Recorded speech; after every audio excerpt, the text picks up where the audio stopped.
Alerte coronavirus. Attention, attention, le coronavirus se transmet très facilement et fait des ravages. Pour l'éviter, le port du masque de protection est obligatoire en tout lieu.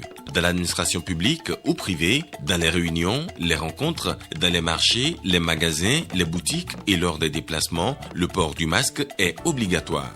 Même dans les lieux privés, dès lors que l'on n'est pas seul, le masque doit être le fidèle compagnon. Mais attention, le port de masque de protection ne dispense nullement d'appliquer les autres mesures de prévention, notamment le lavage des mains à l'eau et au savon et l'observance de la distance de sécurité sanitaire d'au moins 1 mètre entre personnes. Enfin, s'abstenir de porter des gants en vue du lavage régulier des mains à l'eau et au savon ou de l'application de gel hydroalcoolique. Pour tout savoir sur l'épidémie du coronavirus au Bénin, rendez-vous sur le site web www.gouv.bj/coronavirus. Ceci est un message du gouvernement de la République du Bénin. À la une de ce 13h, tournée nationale du chef de l'État. À l'instar des autres communes déjà sillonnées, Patrice Talon a fait escale à Adjara pour faire le bilan de son quinquennat.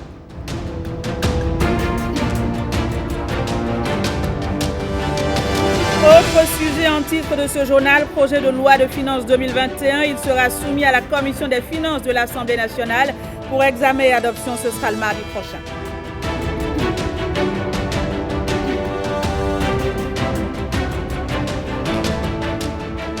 Et puis, audience à la Cour constitutionnelle, le président de l'institution a reçu le tout premier représentant de la CEDEAO au Bénin. La rencontre a eu lieu ce vendredi.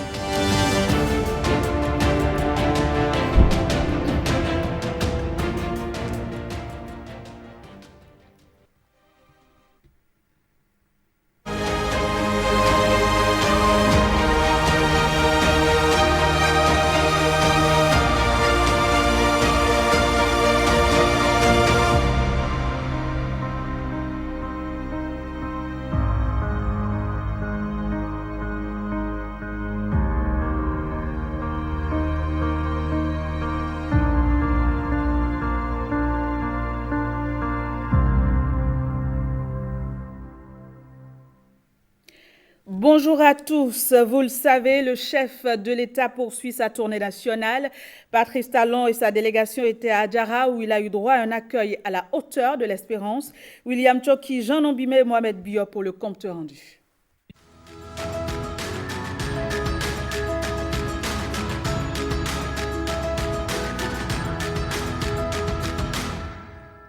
Si on trouve ça, il y a un base. C'est un art qui continue de faire la renommée de cette localité.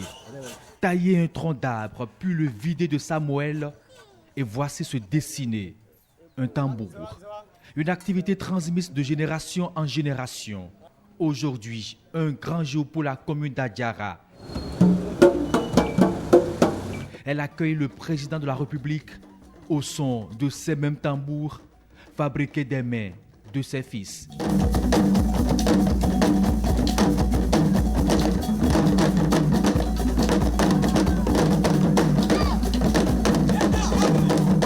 Une ferveur à nul autre pareil.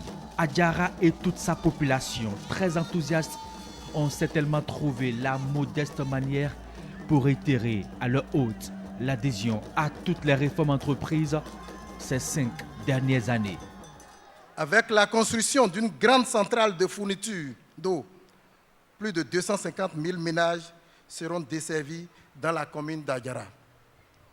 À tout cela s'ajoute le projet de réhabilitation du centre des jeunes et loisirs avec le financement du gouvernement et de la fondation Claudine Talon.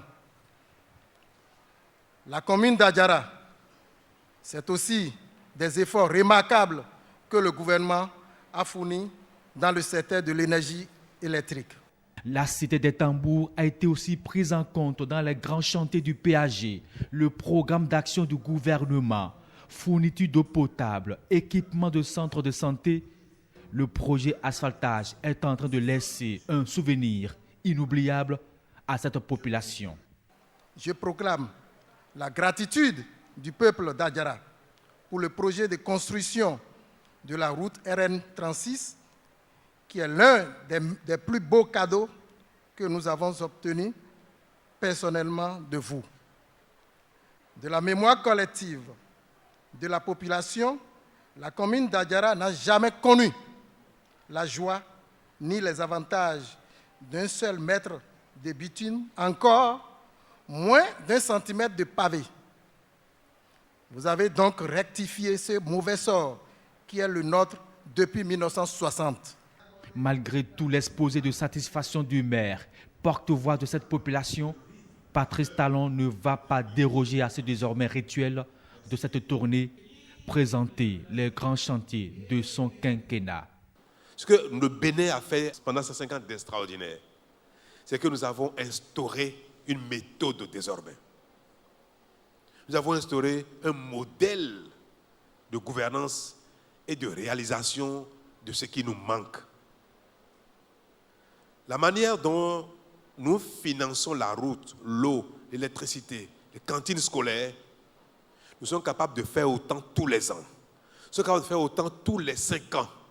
La quantité de stades qu'on construit maintenant, on peut répéter ça indéfiniment, tous les 5 ans. Parce que nous savons combien le Bénin a comme ressources financières, comme revenus. Ce n'est pas le pétrole, c'est vrai, on n'en a pas. Le Bénin travaille avec les impôts que l'État collecte sur l'ensemble de nos concitoyens. C'est avec ça que l'État paye les salaires, paye le fonctionnement des institutions et avec le reste, l'État construit ce genre d'infrastructures qui sont des besoins de base. Les 5 ans là, tel qu'il a impressionné le Bénin, il a impressionné Adjara aussi.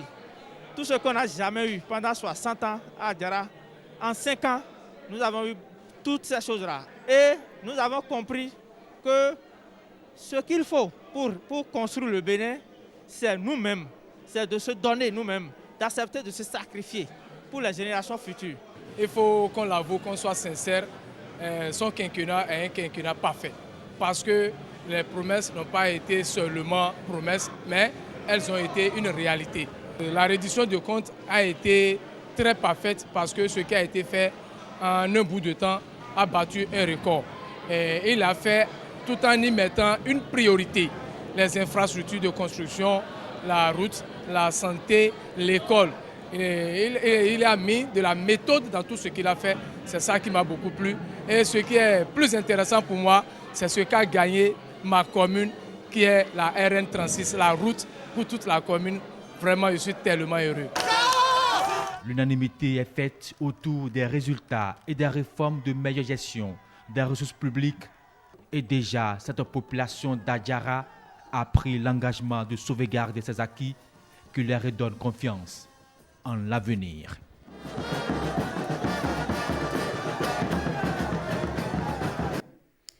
Direction la commune d'Ifeanyi, un carrefour des 1000 merveilles en raison de sa position stratégique avec le Nigeria et ses atouts naturels. Cette commune du département du Plateau a aussi accueilli ce vendredi le chef de l'État. Les détails avec Jérôme Mbo.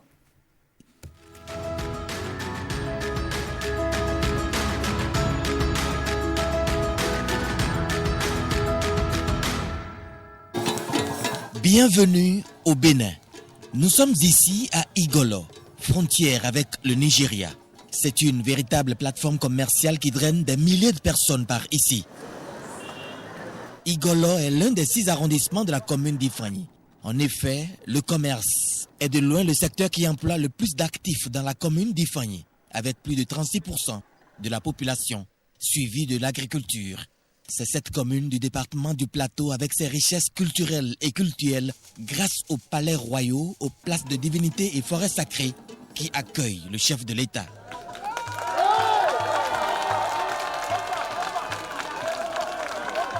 Patrice Talon sacrifie à la tradition. Il rend compte de sa gestion en 5 ans. Aucun secteur n'a échappé à ce bilan.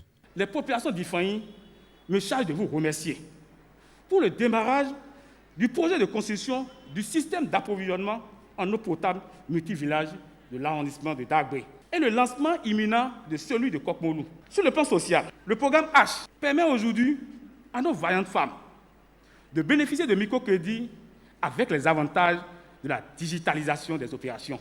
Le volet assurance maladie permet aux pauvres et extrêmes pauvres de se soigner sans trop de soucis. La commune d'Ifany semble être le parent pauvre des réalisations du programme d'action du gouvernement. Le déplacement du chef de l'État a été fort apprécié des populations qui en ont profité pour présenter leurs principales doléances. Le bitumage de la bretelle historique Aïta-Igolo, afin d'assurer une belle jonction avec l'As Porte-Novo, Akomisete, Pobé, en construction et qui est un projet cher à toutes les communes du plateau. Les travaux de pavage et d'assainissement de la voie Kami-Baningé, qui relie les chefs-lieux des deux arrondissements. La construction du pont de Sokou, qui relie les régions agricoles et les grands marchés des deux communes d'Ifany et de Sakété. Le pont de Sokou, ou cette voie Igolo à Ita, sont des choses, monsieur, chère Majesté, autorité, mesdames et messieurs les membres du conseil communal, c'est des choses qui sont à notre portée et qui ont une suite favorable. Je voudrais que vous ayez l'assurance que ça y est, ça va être fait. La dynamique le permet, les programmations le permettent désormais. Et je veillerai personnellement.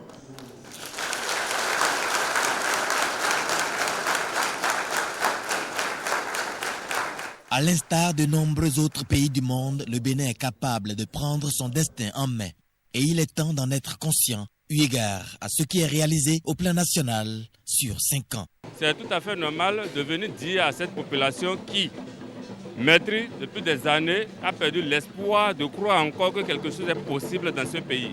Le président de la République est venu dire avec fierté que notre pays est désormais sur les rails, sur le chemin de développement et effectivement, les faits sont visibles. Quand on voit de là où il a commencé et là où nous sommes, ce qui est fait en 5 ans, nous avons espoir, confiance en celui-là, que nous, il peut encore beaucoup pour ce pays. Vraiment, il a fait le bilan, on a vraiment apprécié le bilan, mais bon, il reste un peu chez nous, il nous a encouragé que le nôtre aussi vienne.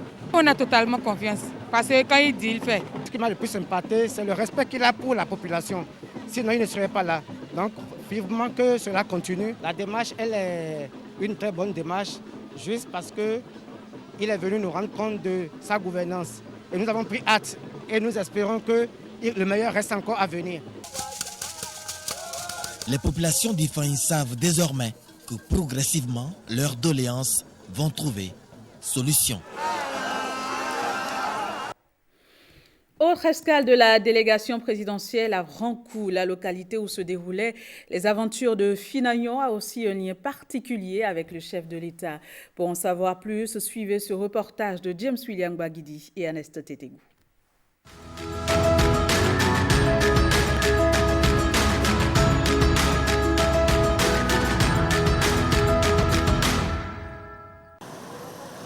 Si vous avez effectué vos études primaires au Bénin dans les années 80 et 90, vous connaissez probablement les aventures de Finagnon. C'est dans la localité où le jeune garçon, sa tante Nyomi, son chien Ekanye et les autres personnages de ces ouvrages didactiques autrefois au programme vivaient leurs fameuses aventures que Patrice Talon arrive ce 4 décembre 2020.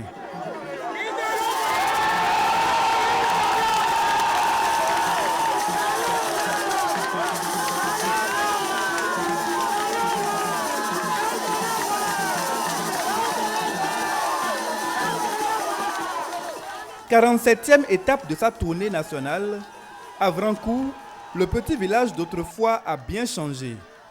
Encore plus depuis que l'homme de la rupture est au pouvoir. Le programme d'action du gouvernement a poussé jusqu'ici des tentacules, dont l'une des concrétisations les plus visibles, c'est ce stade omnisport en cours d'achèvement. Je voudrais surtout citer la construction du stade omnisport d'Avrancou, qui est en cours de réalisation et presque achevé. La mise en œuvre du projet d'extension et de densification électrique du réseau PEDER dans certains villages et quartiers de ville d'Avrancou. Le projet d'aménagement des voies et pistes rurales dans la commune d'Avrancou. La réalisation en cours d'une adduction d'eau villageoise à Afangui-Tamé, dans l'arrondissement de Diomon. Cette infrastructure va desservir les 13 villages de cet arrondissement avec possibilité d'extension vers les villages limitrophes. Avrancourt, c'est aussi la commune d'origine de la première dame Claudine Talon. Et conformément à la tradition, les locaux ne se privent pas de rappeler à leur gendre l'exigence du paiement de la dot. Une dot convertible en réalisations diverses dans une commune où il reste tant à faire.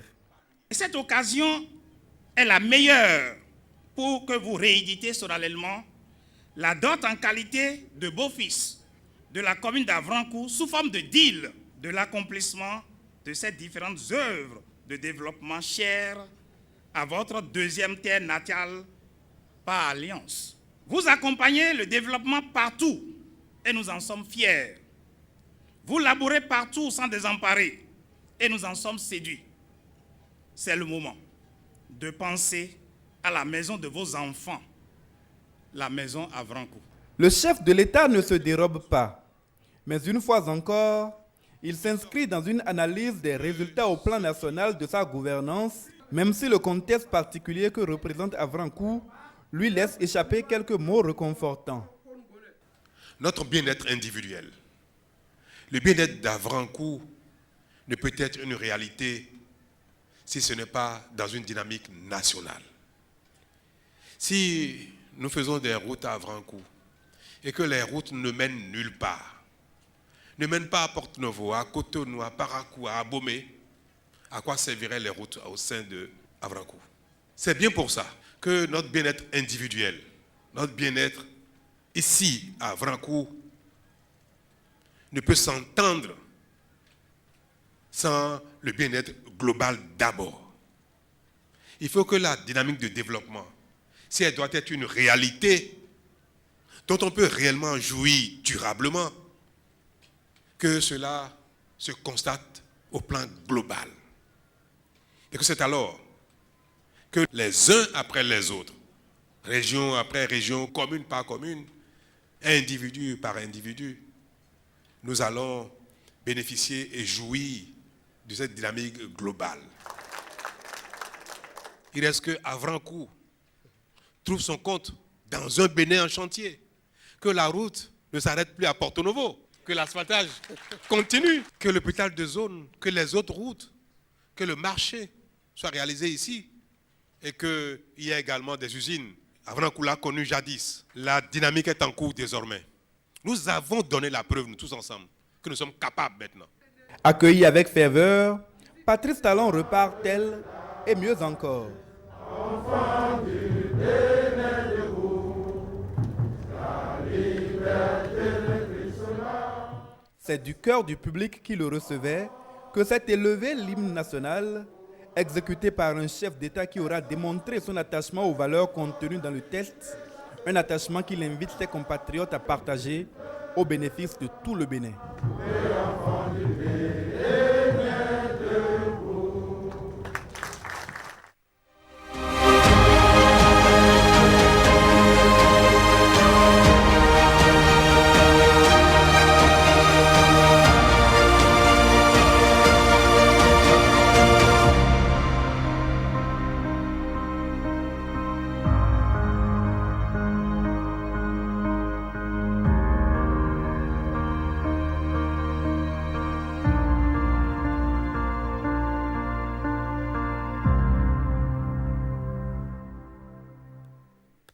Ce journal se poursuit. Magloire Dato continue de divulguer la face cachée de Patrice Talon. Après le lancement de son ouvrage le 19 novembre dernier à Cotonou, l'auteur s'est rendu au ministère des Affaires étrangères ce vendredi où il a présenté son œuvre à Aurélien Agbenossi. On écoute ici un extrait de sa déclaration à sa sortie d'audience. Il est au micro de Nika Norkovi. Je suis venu lui présenter l'ouvrage et comme il a souhaité, je lui ai dédicacé un exemplaire. Et en plus de cela, nous avons en vue de faire le lancement en Europe, précisément à Paris et à Parakou. Nous irons également à Parakou pour faire la présentation de l'ouvrage afin que les autres compartiments, nos compatriotes qui sont à l'extérieur, puissent connaître et ceux qui sont dans le septentrion puissent connaître l'ouvrage et ce de quoi nous parlons dans l'ouvrage. En résumé, je dirais que nous avons parlé de la face cachée de Patrice Talon, des traits intrinsèques, des traits que le commun des mortels ne connaît pas. C'est de tout cela que nous avons parlé. C'est un Béninois atypique, comme j'ai l'habitude de le dire, qu'il faut découvrir, qu'il faut connaître, vu tout ce qu'il fait, qu'il a engagé pour notre pays. C'est un Béninois hors pair, comme j'ai l'habitude de le dire, c'est un Béninois particulier et qui innove. J'en dirai pas plus. J'invite les Béninois, la diaspora, le monde entier et à se procurer de cet ouvrage pour mieux connaître l'homme, découvrir celui qui est Patrice Talon. Et dans la vie ordinaire comme dans la vie, dans son intimité. Une nouvelle association d'artistes vient de naître avec comme projet de départ chanter les réalisations du président Patrice Talon.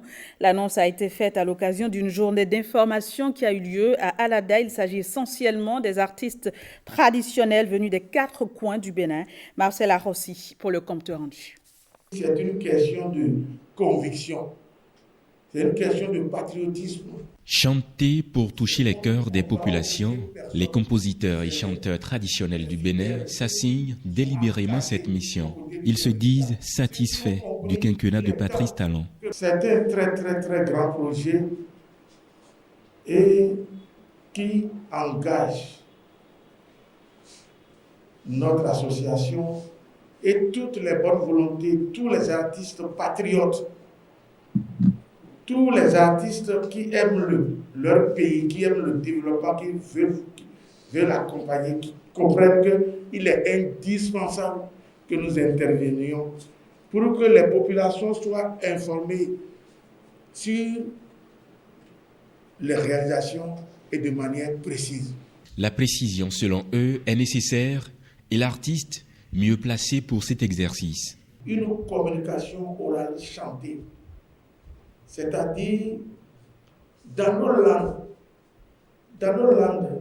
Et quand c'est l'artiste inspiré qui dit, qui relaie, qui relate ce que le gouvernement fait, la construction des écoles, la réhabilitation des musées, les voies, tout ce qui se fait dans le pays, les réformes administratives très efficaces qui impactent le développement positivement. Il croit que quand c'est l'artiste qui le dit, ça intéresse mieux.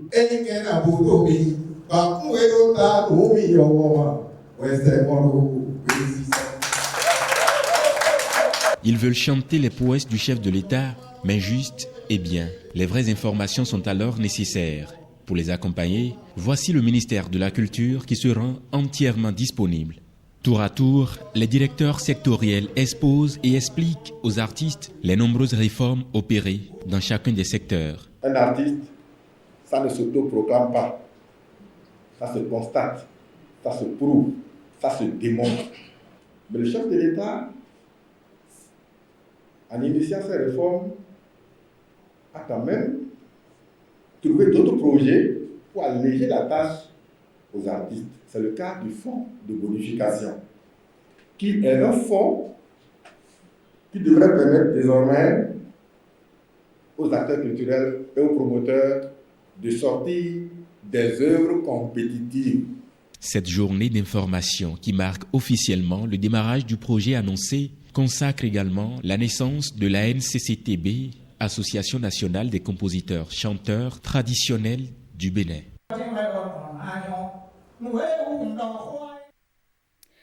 Des photos exposées sur l'esplanade extérieure de l'hôtel de ville de Boycon. Il s'agit de photos grand format des projets contenus dans le programme d'action du gouvernement. Les détails avec Jocelyn Poga et Yves Agoropessi. Une exposition photo pour célébrer les réalisations du programme quinquennal d'action du gouvernement. Les réalisations du PAG en images pour faire le tour d'un pays en chantier, sans bouger d'un pas. En tant que première ville à accueillir cet événement exceptionnel, Boycon affirme sa pleine confiance aux bénéfices qu'elle tire et tirera des réalisations du PAG. Notre conviction profonde est que nous arriverons à mieux convaincre les populations sur les réalisations du PAG en leur apportant les preuves. Réhabilitation de la source Serhueno d'Agbanlin Djahouéaouida. Renforcement du système d'alimentation en eau potable de la ville d'Abomey-Calavi et environ. Travaux d'adduction d'eau à Parakou. Artère reconstruite et éclairée à Boycon. Stade à Kwandé, à Djohon, Tofo. Route Natitengu Bukumbe Corontière. Asphaltage à Abomey, Cotonou, Porto Novo et Lokosa. Transformation de l'aéroport international Kadjeon Cardinal Bernardin Ganti. Centrale électrique Maria Gleta 2 à Wedo. Microcentrale photovoltaïque à Kobli, Kwandé, Kéru. Logements sociaux, électrification rurale dans la Takora, le plateau et l'Atlantique. Route d'Assas, Savalou-Djougou. Même les aveugles doivent sentir qu'il y a un changement dans notre pays depuis presque 5 ans. Pour ceux qui en doutent encore, pour ceux qui veulent simplement savourer, il suffit simplement de parcourir cette exposition photo et vous verrez que le Bénin n'a pas fait qu'engager le développement. Le Bénin a fait un pas de géant sur la voie du développement. L'exposition va parcourir toutes les grandes villes du Bénin. Intéressons-nous à présent à cette audience qui a eu lieu à la Cour constitutionnelle. Le président de l'institution a reçu ce vendredi le tout premier représentant de la CEDEAO au Bénin. On l'écoute à la fin de l'audience. J'ai déjà été reçu par plusieurs membres du gouvernement. Là, aujourd'hui, par le président de la Sénat et je finis la journée par le président de la Cour constitutionnelle. Ce que je retiens, c'est que tous, n'est-ce pas, sont contents que cette représentation soit effective au Bénin et tous m'encouragent et me rassurent de leur soutien dans la mission que m'a confiée le président Jean-Claude Kassibou. C'est une visite de courtoisie au cours de laquelle je présente mes civilités aux autorités béninoises. Voilà. La représentation de la CEDEAO, c'est vraiment l'interface, hein, le lien entre les agences et les institutions de la CEDEAO et l'État hôte. Voilà. Bon, nous avons des programmes régionaux, on essaie d'assurer un peu, vérifier si tout se passe correctement, si se passe dans l'esprit des textes de la CEDEAO. Voilà. Le Bénin, c'est un État important dans la CEDEAO, c'est un État fondateur, fait partie des membres fondateurs de la CEDEAO. Et donc, forcément, ce qui va se passer au Bénin sera important. 2021 s'annonce comme l'année de la relance de l'économie béninoise qui a subi, à l'instar d'autres pays, les affres de la crise liée au coronavirus. Le projet de loi de finances 2021 sera examiné et adopté mardi prochain au Parlement. Le président de la Commission des finances de l'Assemblée nationale l'a annoncé au cours d'un point de presse au Palais des gouverneurs à Porto Novo. Regardez. Le projet de loi de finances et gestion 2021 est équilibré en ressources et en emploi à un montant de 2 452 milliards 192 millions de francs CFA. Alors, c'est en augmentation de 13,15% par rapport à la loi de finances rectificative de 2020 à cause du contexte de la Covid-19. Et cela intègre le budget général de l'État. Mais en dehors du budget général de l'État, il y a des transferts de ressources monétaires pour permettre de prendre en charge les implications de la gestion de la crise sanitaire liée à la Covid-19, mais aussi des transferts de ressources pour soutenir les commerçants, les artisans, mais aussi un fonds pour permettre l'accès au crédit des petites entreprises eux aussi pour faciliter l'accès au crédit pour les agriculteurs, ce qu'on appelle le Fonds national de développement agricole. Donc il y a des transferts de ressources qui sont prévus pour aller en direction de tout cela. Ça veut dire ça, c'est du social, fortement. Mais aussi pour l'amélioration du plateau technique de tous les hôpitaux. Il y a des transferts de ressources monétaires qui sont prévus. C'est ce qui a fait que donc, le projet de loi de finances de gestion 2021 est allé jusqu'à ce montant-là. Donc, pour dire que tous les transferts de ressources que je viens d'énumérer, c'est pour le social, pour amortir le choc de la crise, de la pandémie de la COVID-19, qui a impacté négativement sur les activités de tous les artisans, des petits commerçants, des agriculteurs, de tout ce monde-là. Le gouvernement n'est pas resté les mains croisées. Les effets de la COVID-19, et tout cela participe donc à la relance, à la relance des activités économiques du pays, pour permettre que la croissance économique ne soit pas trop négativement impactée. Voilà, ce sera tout pour cette page de l'information sur le RTB. Merci de votre attention. Au revoir et bel après-midi à toutes et à tous.